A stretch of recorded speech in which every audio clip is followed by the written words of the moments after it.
As the Forresters fume, Katie offers to fulfill Deke's dreams, and Bill is impressed with Deacon.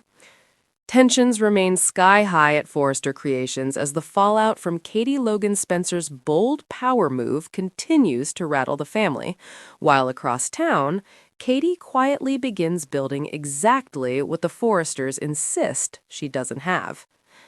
The Forresters seethe over Katie's takeover. At Forrester Creations, resentment dominates the room as Ridge, Brooke, Steffi, and Carter continue to stew over losing the Logan name to Katie. Steffi fully joins in on the outrage, placing much of the blame squarely on Bill Spencer for backing his wife's decision. Brooke fumes that she barely recognizes her sister anymore and genuinely cannot understand why Katie would even want to use her name, seemingly forgetting it's Katie's too. Steffi argues that Katie's departure forces the company to recalibrate, a thought that earns nothing but irritation from Ridge. The conversation quickly shifts to hope for the future and the decision to let Deke Sharp go. Ridge scoffs that Katie has no clue what she's doing. No product, no designer, no employees. In his eyes, her fashion house is already dead on arrival. Carter suggests Bill will eventually lose interest and walk away, but Ridge remains baffled by Katie's determination. He insists she's simply chasing Brooke's shadow instead of creating something real. Steffi warns that fashion isn't for the faint of heart, while Brooke reminds them, inconveniently, that Katie has successfully run Forrester before. Ridge refuses to budge. According to him, Katie and Bill have nothing.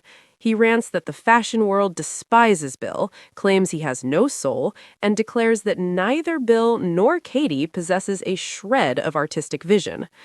Bold words, especially considering what's already unfolding. Katie sees what the Forresters don't. At Il Giordano, Deacon Sharp thanks his son for helping out at the restaurant as Katie and Bill arrive. Once seated, the newlyweds quickly slip into strategy mode. Bill urges Katie not to let Brooke's criticism get under her skin. He's confident she'll crush the competition and leave the Forresters stunned.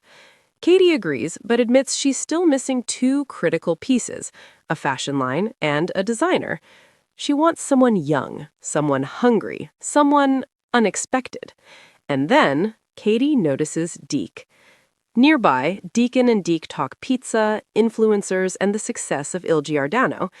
Deke tells his father how proud he is, but admits the restaurant business isn't his dream. Fashion is where his heart is. Deacon insists Forrester made a huge mistake letting Deke go. Deke opens up about wanting to make his mark, and his father reassures him that his time will still come. They talk nepotism, Thomas's instability, and how unfair the whole situation was.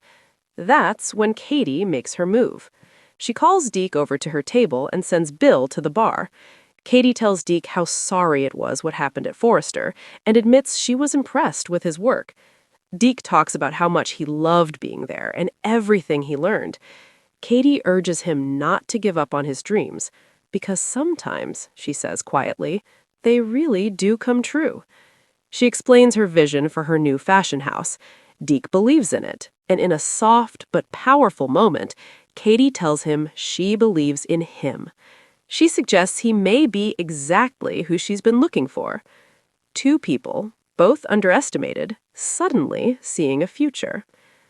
Bill and Deacon find unexpected common ground. At the bar, Deacon ribs Bill for ordering a club soda instead of his usual indulgence.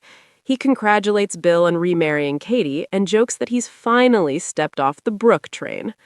The two men talk weddings and joke about now being connected through family. Deacon then reveals he's thinking about expanding Il Giordano, even launching a frozen pizza line, but admits he'll need investors. Bill is impressed. Very impressed.